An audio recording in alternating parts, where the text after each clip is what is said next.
আমার মনে আছে যে আমাদের এত ক্রাইসিস চলছিল যে আমার একটা মামাতো বোনের বিয়েতে আমাকে ইনভাইট করা হয়েছিল, বাট আমার কোনো টাকা ছিল না।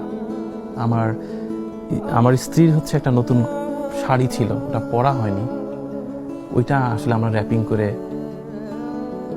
দিয়েছিলাম ওই বিয়ে বাড়িতে, এবং সেটা জানাজানি হয়েছিল, কোনোভাবে জেনেছিল যে জুয়েল তার ওয়াইফের শাড়িটা দিয়ে গেছে এখানে।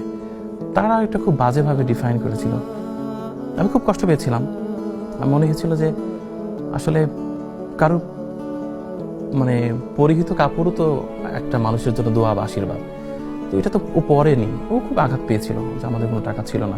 তারপর আমাদের মনে হলো থাক, আমরা এভাবেই খুশি এবং আমাদেরকে সবাই ছেড়ে যাক, আমরা আমাদের আর্নিংয়ের 95% আমরা মানুষকে দিয়ে দেবো।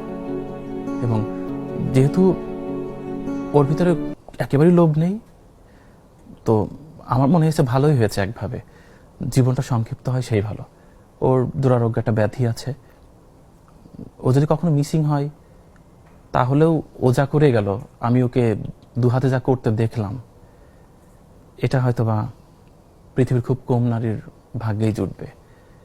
প্রতিদিন এভরি ডে ও কোনো না কোনো মানুষের পাশে দাঁড়াচ্ছে, আমারটা খুব ভালো লাগে দেখতে। এবং আমরা ইকোনমিক্যালি ভালো আছি, এবং আমরা ভালো থাকার পরও আমরা একটু উপভোগ করি না, ওটা আমি চাই না।